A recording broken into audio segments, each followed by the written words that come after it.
Time agora com uma convidada muito especial. Vou citar dois números aqui, tá? 1.200.000 seguidores no Instagram e 1 milhão no LinkedIn, e não é fazendo dancinha. Não, isso é o mais importante, né, Marcelo? Camila Farani, um prazer ter você aqui. Marcelo, me dá um abraço. Obrigada. A Camila, que vai estar com a gente sempre aqui. Primeiro, vamos dizer o seguinte, né, Camila? Você vai participar com a gente, ter essa participação luxuosa aqui no Real Time, mas você também tem um projeto de programa para o ano que vem aqui no Time CNBC. Conta pra gente. Isso aí. Estou muito feliz. Bom, antes de mais nada, Marcelo, muito obrigada, muito honrada de fazer parte aqui do Real Time. Bom dia a você que está nos acompanhando. Estou muito feliz de você estar aí realmente nos acompanhando. Então, a ideia realmente é que eu entre em eu faço análises de negócio, né, como essa que eu vou fazer aqui agora, né, no programa também da Nath Aried, e no ano que vem, terei aí um programa próprio. Ainda não posso falar muito, né? Mas sem dúvida nenhuma vai ser do ambiente de negócio, né, Vai ser entretenimento com negócio. Vai ser entretenimento com negócio. Aquele programa, sabe, que a família inteira consegue ver, mas também os grandes especialistas de negócio. Lembrando que você teve uma participação marcante no Shark Tank também, né? 6 temporadas, Marcelo. Aprendeu a julgar muitos pitches aí de pequenos e médios empreendedores, né? Marcelo, eu vou te dizer uma coisa. Eu analisei aproximadamente, ao longo da minha vida, mais de 8.200 pitches. Meu Deus, é muita coisa, né? Junto com o meu time, claro, né? Porque senão eu teria que ser uma inteligência artificial, um robô para conseguir fazer isso. Nossa, se você fizer a conta por ano, você imagina.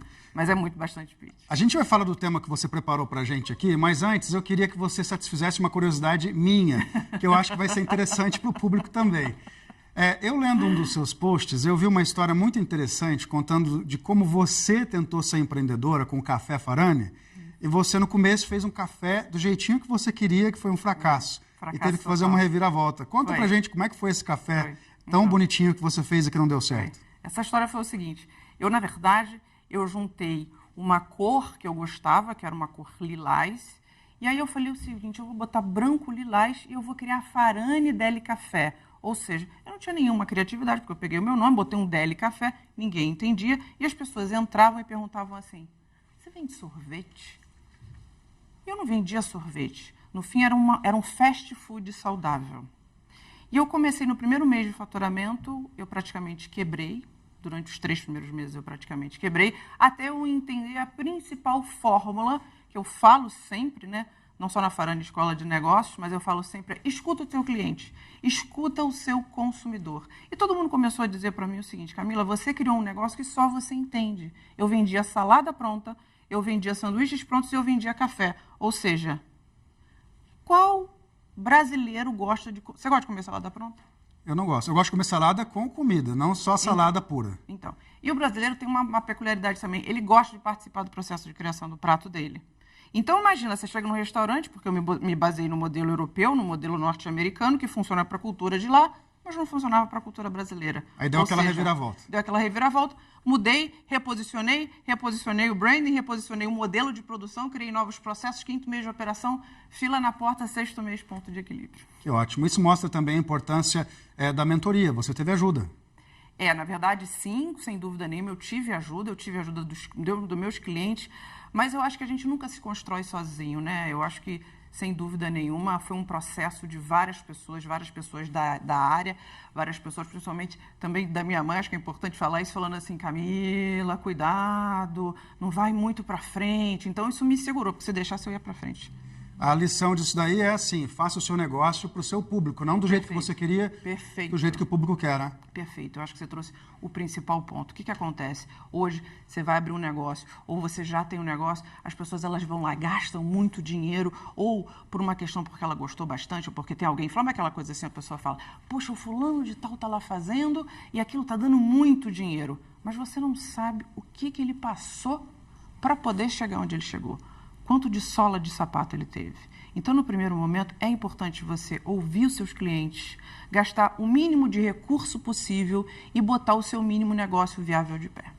Olha, quando eu te apresentei, eu falei dos milhões de seguidores, pode parecer uma coisa um pouco fútil, mas não é isso. É que você tem seguidores para ouvir você a falar de empreendedorismo e de negócios. Isso daí não é tão trivial, não. É verdade. É muito fácil você ter seguidor falando da vida pessoal, fazendo dancinha, mas isso daí não. Só que eu queria fazer justiça ao seu currículo, porque não é só isso, né, Camila? A Camila, olha, foi considerada já uma das pessoas mais influentes da América Latina, segundo a Bloomberg, uma das 100 maiores em inovação do Brasil pela Época Negócios e, como a gente já disse, também participou do Shark Tank por 6 temporadas, presidente da G2 Capital, membro do Conselho de Administração do PicPay e do Conselho de Marketing e Growth da Nuvem Shop, sócia investidora da Play9, trabalha um pouco com Venture Capital também. Bastante. E aí, conta pra gente como é que veio o próximo passo, que foi o Ela Vence. Explica pra gente o que é o Ela Vence e como você atua. O Ela Vence, na verdade, ele veio de uma dor do público feminino, principalmente do público que gostaria de empreender ou que já empreende, que não tinham não só grandes referências, mas não tinham rede de apoio. Então, são mulheres que, quando decidem o que querem fazer, muitas vezes não são apoiadas. E elas não são apoiadas não por uma questão, muitas vezes, não só de gênero, né? Não são apoiadas, muitas vezes, porque elas estão ali naquele movimento de criar, de educar, né, de ser multitarefas. E aí, o que aconteceu? Né? Eu entendi que eu e o meu time, gente, eu não faço nada sozinha, tá? Acho que todos nós aqui, sem dúvida nenhuma, a gente pensou o seguinte: por que a gente não cria uma plataforma onde eu consiga entregar um capital intelectual através de cursos, eu consiga entregar um capital relacional através do networking e, ao mesmo tempo, com possibilidade de investir nessas mulheres? Daí veio a ideia do Ela Vence, que foi criada há 3 anos atrás. E olha que interessante, a gente tem dados aqui, né, Camila, de que no Brasil as mulheres representam cerca de 48% dos empreendedores. Só que elas têm alguns desafios que são únicos. Acesso limitado ao financiamento e também redes de apoio. É mais fácil para o homem fazer negócio no Brasil do que para a mulher? Sem dúvida nenhuma. Mas isso vem mudando. Mas, sem dúvida nenhuma, eu não posso deixar de falar da realidade, né? Mas isso vem mudando. Dessas 46% dessas mulheres, né, que antes já foi muito menos, eram mulheres que empreendiam por necessidade, ou seja, eu preciso abrir um negócio para sustentar a minha família. Então, naturalmente, essas mulheres, elas se dedicavam menos à capacitação, ao long life learning. E aí, o que aconteceu? Com o tempo, essas mulheres, elas passaram a entender o conceito de empreendedorismo por oportunidade. Eu, por exemplo, sou uma empreendedora por oportunidade. Eu escolhi ser empreendedora. E eu venho cada vez mais me capacitando. E esse número foi crescendo. Mas tem um fato curioso que eu acho que é importante trazer para você, que está nos assistindo. Esses 45%, a longevidade, a mortalidade é maior. É mesmo? É maior. Por quê? Porque, no fim, elas ainda não conseguem ter tempo, a rede de apoio para continuar se capacitando. Tempo, rede de apoio que falta? O que mais? Tempo, rede de apoio, acesso a financiamento. Então, foi por isso que o Ela Vence, ele conseguiu reunir esse tripé. E o tripé fala exatamente do quê? Networking, rede de apoio, educação, ou seja, né, ela continuar se capacitando. Sim. E potencial investimento. Agora a gente quer explorar um pouco o impacto que o Ela Vence tem tido. Você tem alguns números para compartilhar com a gente e histórias também, né? Sem dúvida. Vamos começar com os números, então? Vamos, claro. Olha só, temos aqui no telão. Explica pra gente o que eu acho que é importante aqui, né? Aqui o perfil da mulher empreendedora, e eu acho que é importante dizer que, sob a ótica de aproximadamente 1.200 mulheres que fazem parte da plataforma da Ela Vence, né? A gente desenvolveu uma tecnologia própria que se chama o Dela. Então, 20% dessas mulheres empreendedoras, elas têm uma característica que se chama dom, ou seja, é aquela mulher que decidiu empreender, mas aquela mulher ela bota o pé na porta. Ela começa a fazer, muitas vezes ela não olha os números, ela não olha os detalhes. É dom de Deus ou dom de dominação? Os dois. Os dois? Os dois, né? Bom ponto. É um dom divino, vamos dizer assim, e um dom, obviamente, para abrir negócios. Mas o que acontece? Ela olha menos para os detalhes. A Dom, por exemplo, sou eu. Quando eu entendi que isso era muito bom, mas, ao mesmo tempo, isso me deixava num lugar onde eu tinha menos gestão e diminuía a minha capacidade de execução, o que eu fiz? Além de muita meditação, para poder segurar os meus impulsos, que é sempre bom, eu entendi que era o seguinte, que eu precisava cada vez mais me capacitar nas áreas em que eu não era tão boa e contratar talentos. E, no segundo lugar, é idealista. Quem é idealista, Marcelo? A idealista... Foi talvez a Farane do primeiro café. Perfeito. Pegou tudo. Exatamente. A idealista é exatamente essa. É aquela, que tem um ideal, que gosta, que é sonhadora, que coloca de pé mas entende menos por trás dos processos para poder fazer crescer. Às vezes não faz pesquisa de mercado, né? Às vezes não faz pesquisa de mercado, às vezes não entende o potencial do time, às vezes não vai saber fazer construção de time, tem menos adaptação a resistir às pressões, à frustração. E uma coisa importante, não faz o seu fluxo de caixa, o seu demonstrativo de resultado adequado. Aquele famoso pegar um dinheirinho ali para fazer o supermercado, etc. Perfeito. Mistura a conta pessoal, as despesas pessoais, mistura exatamente com as contas da empresa. E aí eu costumo dizer, é o começo do fim. Ah, meu Deus. E terceiro lugar aí, papel. Terceiro lugar é a papel. Terceiro lugar é a papel. É a sonhadora, mas que não executa. A papel, sabe o que ela faz? Ela coloca tudo no papel. Você chega para ela, é aquela empreendedora quase que da mesa de bar. Sabe, eu acho que todo mundo tem uma tia ou um tio que fala, eu faria isso, eu faria aquilo. Acho que eu já fui essa pessoa, hein? Você já foi? Já. Eu faria aquilo, se eu estivesse no seu lugar, eu faria isso, eu faria aquilo, mas no final das contas não faz absolutamente nada. Ela é tão idealista que no final das contas ela não deixa. Ela é uma mistura de idealista, só que ela não coloca as coisas, ela deixa tudo no papel. Um pouco de medo, será, de dar errado?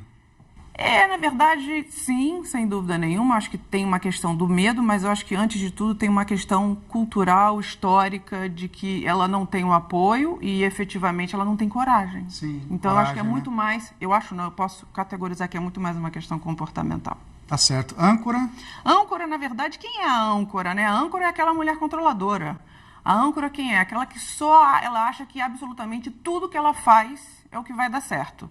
E no fim, o que acontece? Ninguém é dono da verdade.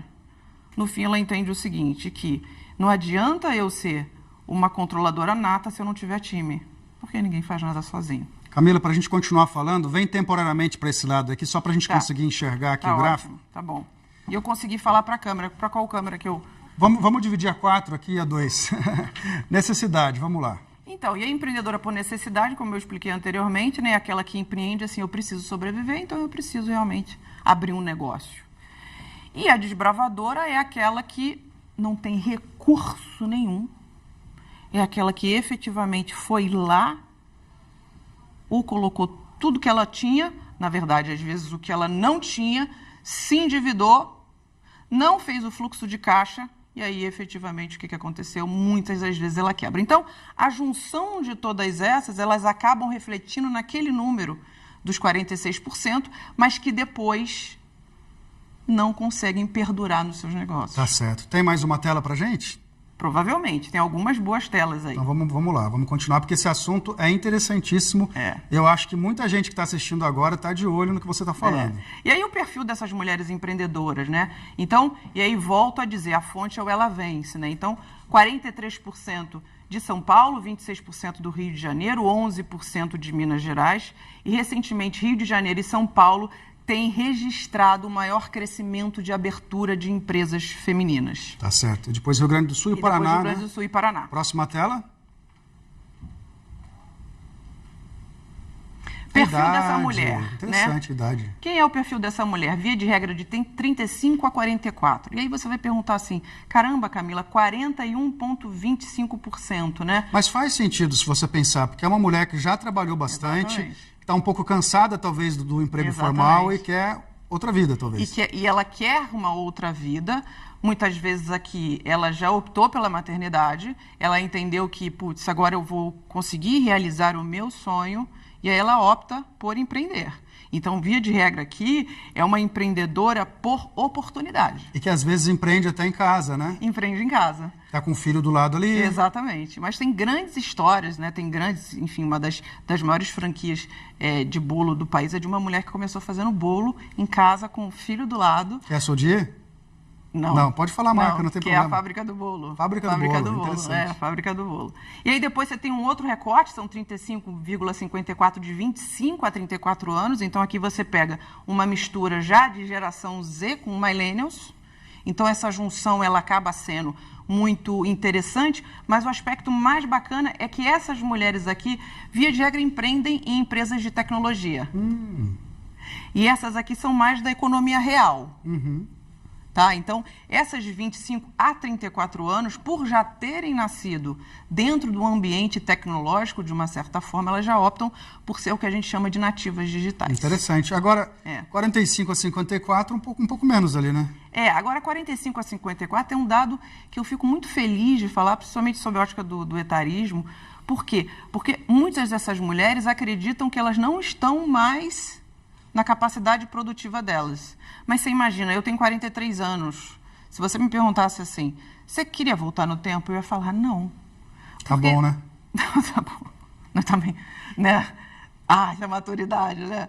Mas você queria voltar no tempo? Sabe que não? Já quis algumas vezes na vida, mas hoje eu tô feliz onde eu tô. Hoje a gente já conseguiu, né? Ali aquele equilíbrio meio, né? Mas, pois é, então... Essas mulheres, elas são mulheres realmente, mulheres que já passaram por muita coisa, têm muito mais estofo, vamos dizer assim, e elas conseguem empreender de uma forma muito mais coerente, muito mais pé no chão. Tá certo. Bom, os outros ali são um pouco menores, são menores. A gente já pode ir para a próxima tela, né? Pode ir para a próxima tela. Temos uma próxima tela? Será? Temos sim, claro. E qual é o perfil, né? Então, são mulheres cis, outras... Homens cis, 1% prefere não dizer, tem mulheres transgêneros e tem outros não binários, né? Então, a junção disso tudo, mas via de regra, são mulheres cis. A gente sempre faz esse recorte justamente para promover cada vez mais um ambiente plural. Você acha que tem muita dificuldade para uma mulher transgênero empreender? Sem dúvida. Pelo preconceito geral da sociedade? Pelo preconceito geral da sociedade, mas também... por tudo que ela sofre no dia a dia dela, né? De ter uma educação dificultada, muitas vezes, pelo bullying. De ter uma educação dificultada pelo bullying, mas também dela se acreditar propriamente nela. Uma questão de autoestima. De autoestima. Então, por exemplo, eu tenho um episódio que foi muito bacana do Shark Tank, onde eu investi na Translúdica. Então, era uma mulher trans e um homem trans. E eles eram incríveis. E eu tinha dificuldade de saber ainda como que eu me referia sob a ótica de gênero, como é que eu fazia alguma coisa de uma forma para eu não conseguir para eu não deixar elas de uma certa forma desconfortáveis, né, ou à beira de uma margem ali. E é difícil. Por quê? Porque o letramento sob a ótica das mulheres, dos homens transgêneros, ainda é muito pequeno. Muito interessante. Temos mais uma tela ainda? Temos. Estado civil. Vamos Perfil lá. da mulher empreendedora, né? Então, 42,63% são mulheres casadas, 30,94% solteiras, e ali 19,24% união estável e 6,26% divorciadas. Então, juntando união estável com casada... A maioria ali tem pelo menos um apoio de um parceiro. Tem um apoio de um parceiro, ou o que uma demonstra, ou uma parceira, o que demonstra que efetivamente esse cenário ele vem mudando, né? Ele vem mudando principalmente com o apoio do seu parceiro, da sua parceira, ou quem quer que seja, nesse cenário, apoiando essas mulheres e acreditando nelas. Interessante isso, né? Vamos para o próximo, então? Né? Momento profissional. Então, 62% são empreendedoras, e aí volto a dizer, né, esse é um recorte do Ela Vence, então essas mulheres elas são empreendedoras, 15% são as autônomas. Quem são as autônomas? As autônomas, muitas vezes, elas são ali as profissionais liberais. Então, uma coisa que me chama muito a atenção, médicas empreendedoras, advogadas empreendedoras, contabilistas empreendedoras, jornalistas empreendedoras. Então, e é muito bacana, por quê? Porque, no fim, você vê a capilaridade e, ao mesmo tempo, a transversalidade que o tema empreendedorismo, que o tema abrir um negócio vem tendo, né? Então, muitas começam ali como um side job, né? Então, ela tem a profissão dela. Eu acho que você poderia pensar em Marcela. Quem sabe, né? Estou vendo que você está, olha... E aí por enquanto, ainda estou naquele perfil do papel. Então, ela tem essa função, ela tem muitas vezes isso ainda como ali um trabalho paralelo, né? Ela vai tateando e num determinado momento ela decide e ela fala assim, eu quero empreender. É agora. É agora, a hora é agora. Próxima tela, então. Faixa salarial. E isso aqui é importante, né? Então, faixa salarial, né? E aí esse recorte aqui é um recorte do Brasil, né? Ou seja, você tem menos capacitação, mulheres fazem menos as suas perspectivas financeiras e por isso a importância de você ter cada vez mais não só a educação financeira e você aplicar. Por quê? Porque, via de regra, isso se reflete, muitas das vezes, no faturamento e no lucro líquido dessa mulher, no resultado, né, que a gente chama ali da última linha. Então, 41% ganham até R$3.000 com o seu negócio. Você tem ali já 22,38 de 3 a 5 mil. E você vai lá para o último recorte, que 10% apenas tem 10,96% apenas ganham mais do que 10 mil. O que é mais ou menos parecido com a faixa de renda da população como um todo, né? Sim, não deixa de ser. Mas, ao mesmo tempo, isso também reflete, muitas das vezes, é claro, né, acesso ao capital, acesso a outras políticas públicas, né, mas isso reflete também na capacidade ou falta de tempo que ela tem em aprender. Tá. Temos mais uma tela ainda, vamos ver. Essa é a nossa última tela. É a última tela, né? Então, o perfil da mulher empreendedora, o que ela entende, né? Porque essa imagem aqui, ela tem algumas outras nuances de cor, né? Mas, fazendo uma síntese aqui, ela tem pouco ainda potencial de fazer investimento. Quando a gente fala de mulher empreendedora, não é necessariamente a mulher que vai abrir um restaurante, que vai abrir uma fábrica. Isso. Muitas vezes é a mulher que vai começar a fazer um bolo caseiro para vender. Exatamente, né? Isso, tá?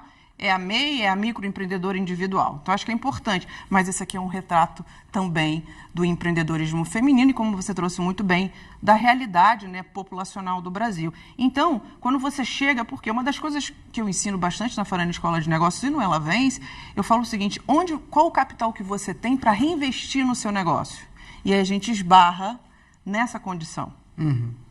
Ou seja, falta ainda o financiamento para ela garantir esse fluxo financeiro. Aí 12% tem até 2 mil e só 5% acima de 3 mil, que também não é um valor tão alto. Mas volto a dizer, né, e assim, eu estou reforçando isso, por quê? Porque o perfil dessas mulheres do Ela Vence são micro, pequenas, e a gente pega um pouco de médias empresárias. Agora que a gente já mostrou os gráficos, eu vou pedir para você voltar para aquele lugar ali para a gente focalizar melhor, Camila. E a gente tem um vídeo também, não é? Para mostrar para vocês. Vamos rodar o vídeo aí, gente.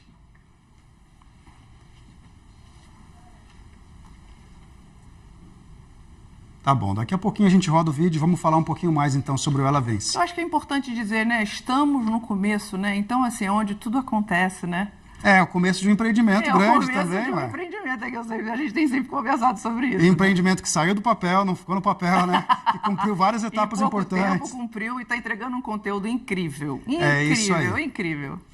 Camila, Ela Vence, você falou muita coisa legal até agora, mas fala pra gente de dificuldades que você teve para levar adiante esse modelo de negócio. Do Ela Vence. Eu acho que a primeira dificuldade foi realmente, de fato, convencer essas mulheres da importância de um estudo contínuo. Né? Eu, na verdade, assim, esse currículo é óbvio que ele não me coloca em lugar nenhum. Eu acredito que cada vez mais a gente se posiciona aqui numa mesma vida, vamos dizer assim, mas é óbvio que me trouxe um pouco mais de autoridade. Mas ele só me trouxe muito pouco mais de autoridade porque eu sempre insisti na cultura de educação constante. E fazer isso, né, a cultura de você estudar bastante. Você, como jornalista, deve saber sobre isso, deve saber bem sobre isso. E aí, o que acontece? Quando você faz esse recorte para as mulheres, e principalmente para essa faixa das mulheres empreendedoras, né, elas têm menos tempo, porque elas lidam com muitas coisas. Você associa isso, né, cada vez mais um avanço tecnológico, onde as nossas fontes, eu espero que a sua fonte principal agora de educação para negócio seja aqui o Times Brasil, a CNBC, né, aqui o Real Times, mas eu acho que é importante dizer, né, você vê muita coisa em rede social.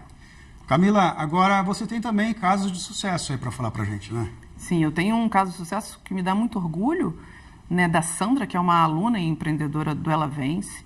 E eu acho que é importante dizer, a gente fala não só sobre capacitação técnica, então marketing digital, vendas escaláveis, gestão de pessoas, mas a gente também trata sobre o comportamento.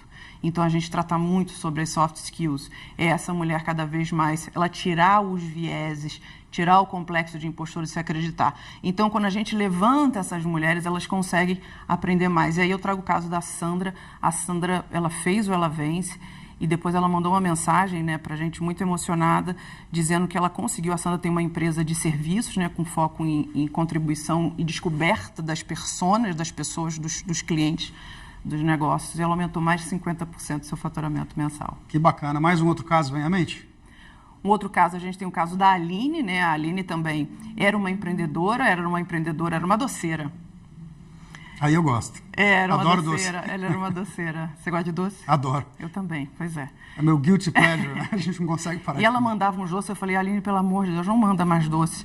Mas a Aline é uma doceira, então a Aline começou, na verdade ela tinha uma pequena fábrica, né, na garagem da casa dela, mas ela não entendia uma coisa que é essencial para quem monta um negócio de alimentação. Ela não entendia sobre custo de mercadoria vendida. Ou seja, é você pegar todos aqueles insumos, adicionar uma contagem de estoque inicial, entrada, saída, estoque final, e você fazer o preço final. Então ela descobriu o seguinte, ela falava, Camila, eu não tenho lucro no meu negócio. E aí quando ela foi analisar, assistindo não só a aula do Ela Vence, mas também com as mentorias, eu acho que é importante dizer, toda semana a gente tem uma mentoria com alguém do time da Farana Escola, ela entendeu o seguinte, puxa, eu estou errando porque eu estou comprando errado do fornecedor e eu estou precificando errado.